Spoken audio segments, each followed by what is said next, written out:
sinu aeg särada. Faceline, sinu ilu kaitsel.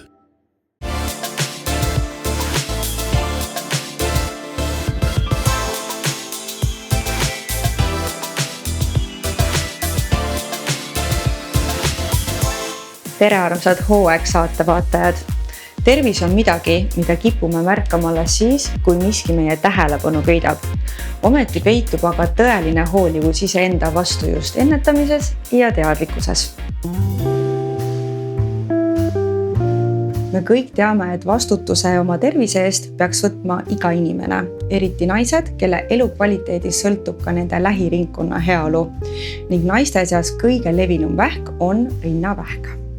Jah, just nii on, et nii üle maailma kui ka Eestis on nii, et naiste seas kõige see levinum vähk on rinnavähk, et Eestis on umbes 800–900 vähijuhtumit ja mis on võib-olla hea osa selles, et varakult avastatud rinnavähk on ravitav, et sellepärast me julgustamegi alati naisi varakult pöörduma, et saaks õigeaegselt diagnoosi ja saaks õigeaegselt raviga alustada. Kuidas Ida-Tallinna Keskhaiglas on rinnavähi sõeluuringud korraldatud?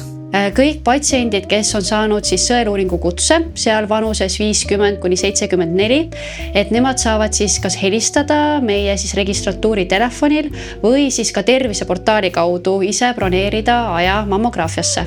Ja kui kiiresti tuleks sõeluuringu kutsele reageerida? Üldkokkuvõttes võib öelda, et naine võib panna siis ükskõik millal endale sobival ajal siis selle aja, aga võib-olla ei ole mõistlik jätta seda päris sinna aasta lõppu või viimasele hetkele, et kuna mõnikord peab ka natuke ootama järjekorras ja samamoodi, et kui kohe reageerida, teha see uuring ära, see annab ka inimesele endale sellist hinge ja meelerahu, et hea on teada, kõik on korras, et siis 2 aasta pärast jälle tagasi tulla. Levib arvamus, et mammograafi uuringud on valusad. Kas see vastab tõele? No ütleme nii, et nad ei ole valutud, nad võivad olla ebamugavad, aga kindlasti on nad ka üle elatavad. Et mingil määral siuke survetunne on loomulik, aga kõik naised on suutnud seni minu patsiendid selle mammograafia uuringu ära teha, et seda ei pea küll kartma. Väga oluline on ju ka ise oma rindasi kontrollida.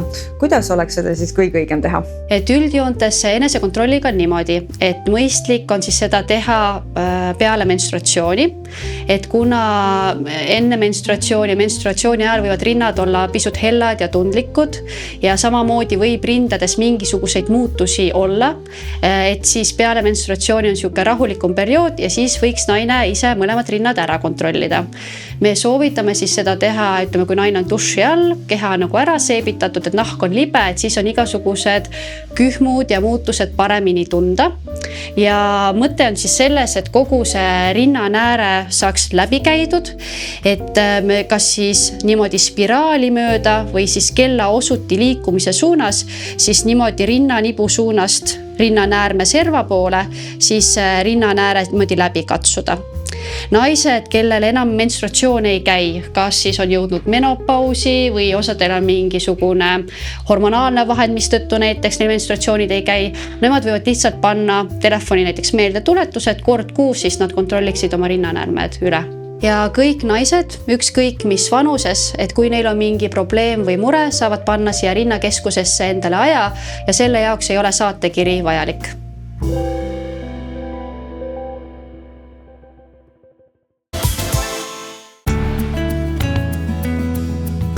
Elu keerdkäigud on vahel ootamatud ja on naisi, kes on läbinud rinnaoperatsioonid, kuid õnneks on tänapäeval olemas lahendusi, mis aitavad naistel tunda end turvaliselt ja kaunina. Merike, kes ja kuidas saavad abi siita oma ennast? Siit poest saavad abi kõik naised, kellel on mingisugused probleemid või vähemalt enamus neist. Et me siis müüme nii rinnaproteese, operatsioonijärgseid tooteid kui ka pesu vastavalt vajadusele. Nüüd kompressioon rinnahoidjad on siis peale operatsiooni väga olulised, mis hoiavad ära selle paistetuse ja igasuguste vedelike tekke. Kõik meie tooted on taskutega, kuhu saab siis panna nii proteesi kui osa proteesi. Proteesid on meil väga innovatiivsed, on siin siseosa tõhuga täidetavad. Samas on ka olemas näiteks osaproteesid, kellel on rindade erinevus. Näiteks siis ainult osaliselt katta ja neid on siis ka erinevaid mudeleid ja erinevaid. See tõesti käe all nagu tundub väga-väga loomulik. Ta ongi, nad on läbinud meil kõik kalli testi, ehk siis see tähendab seda, et kui naine kannab rinnaproteesi, siis tal ei pea muretsema selle pärast, et keegi arvab, et tal on seal midagi, et ta on üldiselt nagu oma rind. Nii, ja see on nüüd väiksem protees? See on lihtsalt osa protees, see on siis see, kellel on rind alles, aga tal on see rinnakuju on lihtsalt väiksem ühel rinnal. Sa mainisid enne reguleeritavat rinnaproteesi. Mida see ikkagi täpsemalt tähendab ja kuidas see töötab? See töötab nüüd niimoodi, et selle proteesi siseosa on õhuga täidetav. Pealt on ta nagu tavaline rinnaprotees.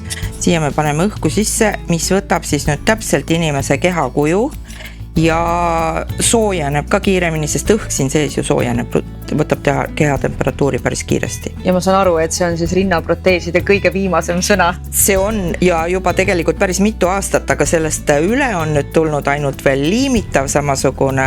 Aga vaatame siis, kuidas see protees rinnahoidjasse sobitub. Nii, meie rinnahoidjad on kõik taskutega.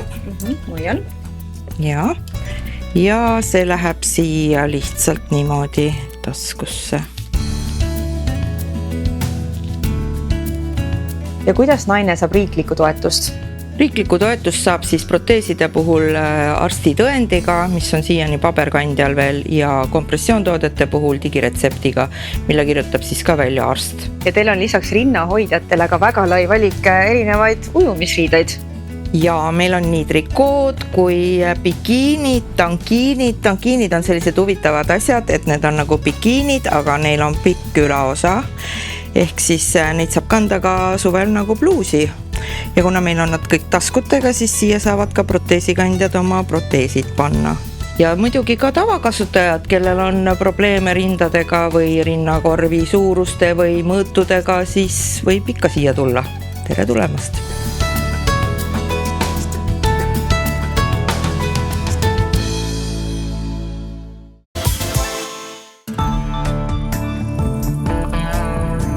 Me kohtume oma eluteel erinevate inimestega ning põhiosa neist on heatahtlikud, kuid puutudes kokku mitteinimliku käitumise, kiusu ja halva iseloomuga ei pruugime kohe aru saada, et tegemist võib olla hoopis millegi tõsisemaga kui lihtsalt kasvatamatusega.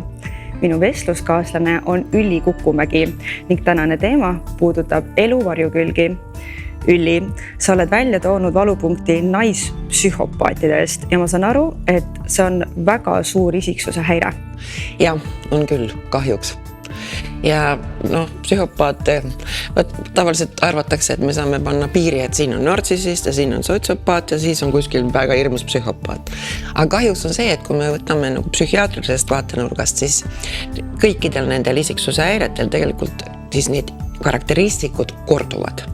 Ehk siis sa ei saa tõmmata nagu täpset piiret, see nüüd on siin tore nartsissist ja siin on mingi väga hull psühhopaat.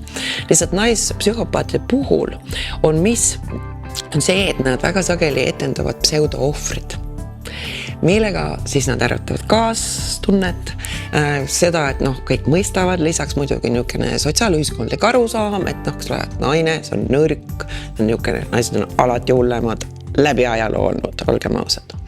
Ja võt sellega nad nagu hämavad päris hästi ära. Lisaks naiste puhul on võtta niisugune omane, et nad suudavad kaasata nagu siis nii-öelda selle sotsiaalse grupi, sest naised oma olemuselt, eks ole, kui sul on mingi probleem, siis sa lähed, räägid sõbrannale, aga meeste puhul on see, kuidas ma lähen kurtma seepärast, et siis ma olen ju nõrk. Ja see teebki võtta niisuguseks nagu ohtlikuks. Lisaks naised väga hästi oskavad kasutada sotsiaalmeediat.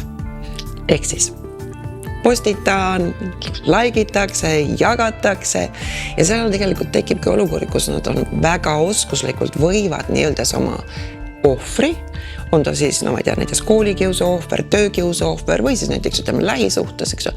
Nad suudavad selle täiesti nagu, kuidas ma ütleksin, nagu ära muuta, ära hävitada just sellega, eks ole, et see maine kahjustus oma olemuselt on tegelikult meile kõigile kõige niisem nagu ohtlikum.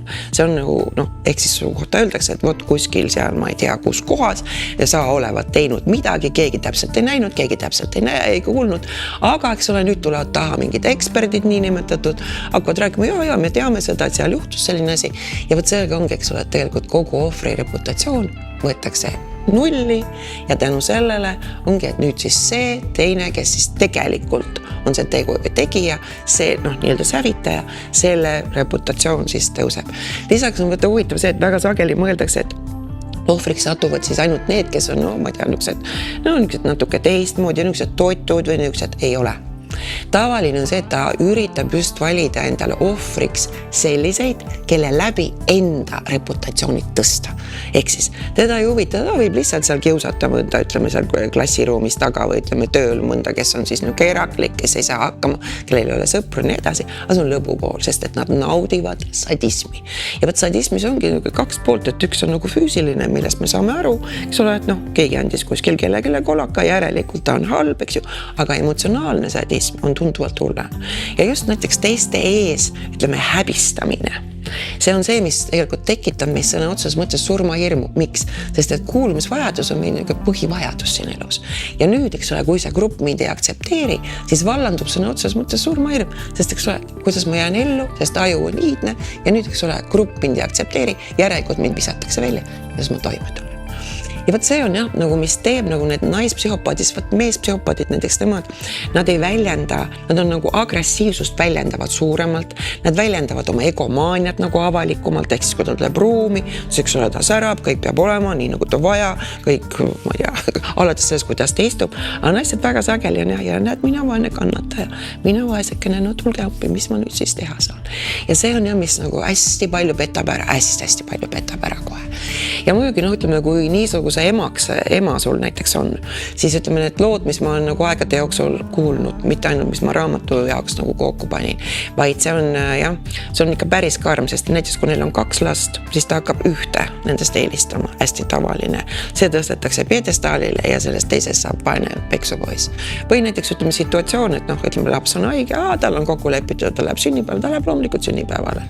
Sellepärast, et küll saab hakkama. Eks nad käsitlevad, et meie, nagu, kui me võtame nagu inimestena, et sa oled inimene, et ma ei saa sulle teha halba, sellepärast, et ma tunnen seda, mis sa võid tunda. See on null empaatia.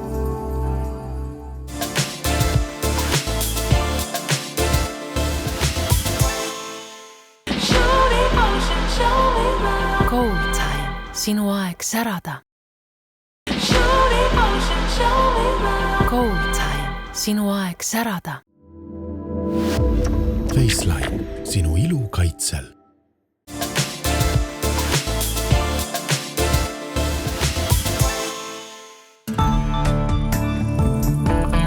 Ja nüüd ongi see, et ka huvitaval kombineks, mis teadusuuringud näitavad, naised, kes siis ilmutavad nendest kõrgemaid psühhopaatia skoore, ehk siis nagu taset, et nad näiteks naudivad, kui nad näevad vägivaldseid pilte. Mida sina normaalne on see, et me hoidume selles, sest et me ei taha näha, kuivõrd me tajume seda, mis seal toimub, aga me tajume seda alati enda kehas. Nüüd lisaks ka sellel näiteks, ütleme, naispsühhopaatide strateegia on see, et alguses, ütleme, see on hästi tavaline, ta paneb selle mehe tundma erilisena. Ehk siis, kõik on nagu unistuste printsessi otsa sattunud, et kõik on nagu hea, sina oled väga eriline ja nüüd kuni sa saad sinna konksu otsa, see käib suhteliselt kiiresti tavaliselt, hakkad sa olema kõiges süüdi. Sest alati manipulatsioon käib süütunne, kaastunne, ohutunne, pluss siis nii-öelda reaalsusega mängimine, ehk siis reaalsuse teadlik moonutamine. Ja nüüd ongi tavaliselt, ütleme selle hirmutamisega väga pikalt sa ohvrit ei hoia konksu otsas, eks ju. Aga küll aga sellega, et näiteks, et juhul kui sa teed niimoodi, siis ma lähen tapan ennast ära. Ja nüüd, mis siis, eks ole, see vastaspool peaks tegema, kujutad ette, et su lähedane ütleb sulle, et ma nüüd tapan ennast ära, süütunne minu pärast, ehk siis mina tegin midagi või jätsin midagi tegemata ja nüüd tänu sellele ma põhjustasin teise inimese kahju. Ja võt seal ongi see, et et noh, seda on nagu hästi raske nagu läbi näha väga-väga sageli. Lisaks ütleme naispsühhopaatide puhul, ütleme kui on meesohvrid, et mõlemad ohvrid on nagu väga olulised, nii naised võivad olla ohvrid kui mehed, aga lihtsalt meestest tavaliselt räägitakse vähem, et noh, naised statistiliselt peaksid olema üle 44%, need on need, mis on tulnud avalikkusele, aga meestest näiteks üle 33% on kogenud nii füüsilist kui vaimset vägivalda. Pluss, eks ole, nad eraldatakse lastest, põeldakse ära need hooldusõigused, siis hakkab pihta see, eks ole, tavaliselt nad on, kõik psühhopaadid üritavad oma ohvrit isoleerida, mida paremini ta on isoleeritud, seda rohkem, eks ole, ja paremini on võimalik teda mõjutada. Nii et see mäng on väga karm. Ja seal ongi, et tavaliselt, ütleme, rahast on need meesohvrid alati juba puhtaks tehtud, see on nagu selge, aga nüüd võetakse ära ka veel võimalus nende lastega suhelda ja hakkab nagu ka laste kaudu see manipulatsioon käima ja sisuliselt tehakse ka väga sageli lastest ohvrid. Nii et sest kui sa oled noor, eks ole, siis esiteks on väga keeruline, et mõlemad vanemad on väga olulised igale lapsele ja ütleme isegi, kui sa lähed lahku, sa ei hakka nagu eraldama, et näed, mul on 2 last, et nüüd üks on sinu oma, teine on minu, nad on mõlemad sinu lihased lapsed, eks ju. Ja see neil puudub nagu selline tavapärane ema instinkt, näiteks kui me jälle ütleme nagu siis naispsühhopaatid puhul, meeste puhul on ka, eks ole, nad väga ei hooli oma järglastest ja see on nagu üks, mis on nagu mõlemile tavapärane. Aga jah, millega me nagu kokku jookseme, on see, et see alguses see karismaatiline käitumine, nüüd, eks ole, ütleme, kui me räägime psühhopaadist jälle, siis eks ole see, et nüüd mina kui mees saan siis lõpuks, eks ole, olla vajalik olla. Lisaks, eks ole, see sama, ükskõik kas see elab nüüd mees või naispsühhopaadiga, on see roller cruise, nagu nimetatakse, ehk siis see on nagu Ameerika raudtee üles-alla, üles-alla, üles-alla. Ja see panebki selle, et see sõltuvus tekib, et kogu aeg sul on nagu see põnevus ja nüüd sa ei tea. Nii et pärast seda võib sul elu tunduda tavalise, normaalse inimesega täiesti igav, ütleme nii. Aitäh Ülli selle põneva vestluse eest ning me jätkame selle teemaga juba järgmises saates. Kodu loomisel mängivad suurt rolli detailid, mis loovad tervikliku mulje ning hea meel on näha, et valikuvõimalused on laienenud ka Lõuna-Eestisse. Kristjan, Põrandakeskuse salong on nüüd avatud Tartus. Milline on teie tootevalik? Pakume siis seina ja põrandakatte materjale, puitu, LVT-d, laminaati, PVC-d, paipa ja ka keraamisplaati. Teil on ka üks väga tore uudis vannitubade sisustajatele. Ja, et sellest aastast lisandus me tootevalikusse ka keraamilised plaadid, et mõõdus siis 600x600 ja 600x1200, et inspireeritud looduslikest dekooridest ja on üsna taskukohase hinnaga. Et siis enim inimestele meeldivad meil siis sparkling sessioonist, kus on sellised säravad ja särdendavad kohad sees ja ka marmorimitatsioonid. Et võib neid panna nii põrandale kui seina ja ka isegi välitingimustesse. Mina kui väikese lapse ema soovin väga vastupidavat põrandat. Mida sa soovitaksid? Soovitaks teile LVT materjali, et need on kriimuskindlad, veekindlad, sobivad nii ühiskondlikesse ruumidesse kui ka kodukasutusse. Et neid on väga erinevas tootevalikus, siis on nii kalasavamustreid, on tavalist planku kui ka kivimustreid. Ja saab ka nii liimida neid, kui ka on ujuval kujul, et ujuval kujul meil on juba alusmatt all, lisa alusmatti ta ei vaja ja on ka väga erineva paksusega, et meil on isegi tootevalikus 8 mm paksud, mida teistel ei ole, tootjatel siis ja laminaadiga võib-olla võrreldes on ta oluliselt soojem ja pehmem jalal. Et lähiajal on siis saabumas meile uus mattkollektsioon väga suures valikus, et on imiteerib siis õlipuitpõrandaid ja siis need ei läigi nii palju päikse käes, et kellel on soov siis võimalikult puidusarnast valikut, siis oleks see hea alternatiiv. Ja ma näen, et teil on siin ka suur valik naturaalset puitparketti. Ja, et meil on ka täismass puitu, ka kahekeelisi vineeril, enamasti küll liimitud, aga on ka valikus klikkühendusega puitparkette, et siis igale maitsele, kes ei soovi liimida, saab panna ujuvalt. On ka hästi palju suures valikus kalasabasid, et mis on tänapäeval väga populaarsed, et inimene saab ka ise valida kõik toonid ja lipi suurused, et toonivalik on meil väga suur. Tootevalikus ka nõudlikumale klientile on meil eksootilised puidud, et näiteks kes soovib laevatekki, tiigist või Ameerika pähklist kalasaba, siis ka selle saab pilt. Meil on ka valikus siis erinevad vaibad, on plaatvaibad, rullvaibad, Nullvaipadest on meil ka näiteks villavaibad, mida saab panna siin seinast seina, kui saab ka tellida lihtsalt ääristatuna, kui tahad panna diivani alla või kuskile muusse sobivasse kohta. Lisaks on ka kookose siia, mis sobib hästi esikutesse, kuna nad taluvad vett. Kus aga teie kauplused leitavad on? Tartus asub meist Tehnika 3, Tallinnas Järve 2 ja ka koduleht on meil põrandakeskus.ee. Et kiirematele on meil ka see LVT soodustooted, nii kaua kui kaupa jagub. Et toote valik on väga suur, nii et soovitan kiirustada.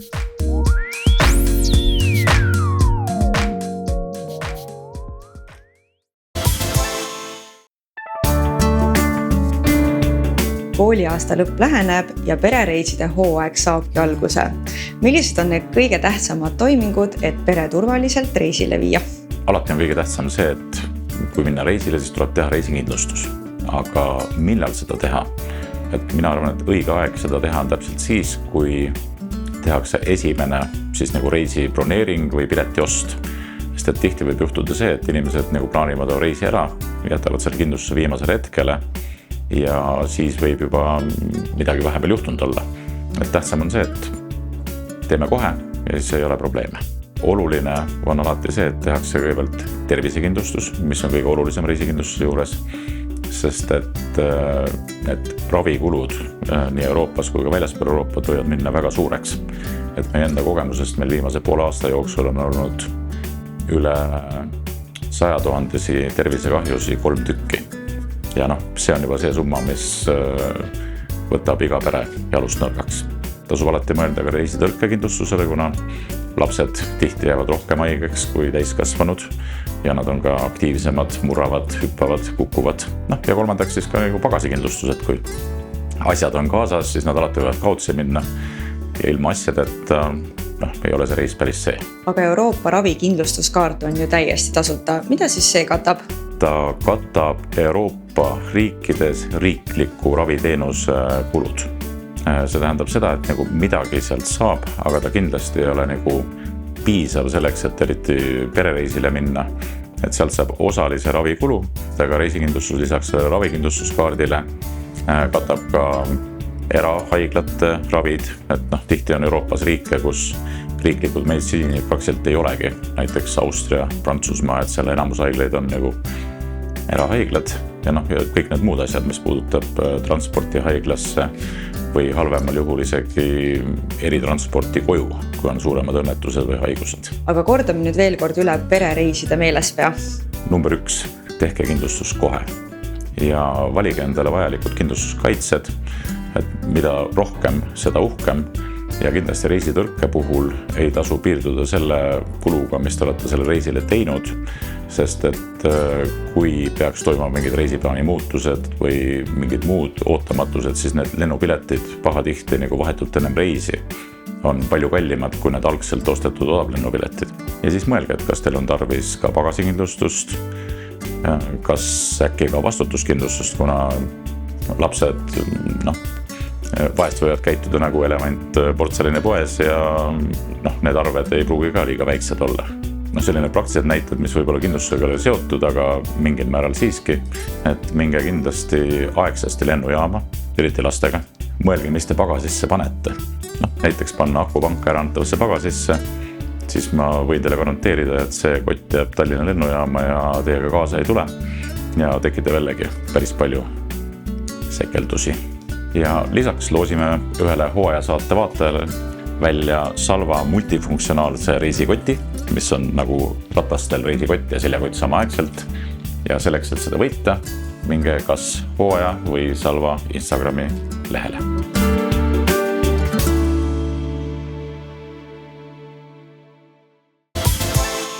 Loodame, et tänane saade tuletas meelde, kui oluline on hoolitseda enda tervise, turvatunde ja sisemise heaolu eest. Tegelikult need kõige tähtsamad teemad ongi just need, mis panevad meid rohkem väärtustama enda kui ka lähedaste heaolu. Hooaeg on taas eetris juba järgmisel laupäeval ning meie saated on jälgitavad ka YouTube'ist.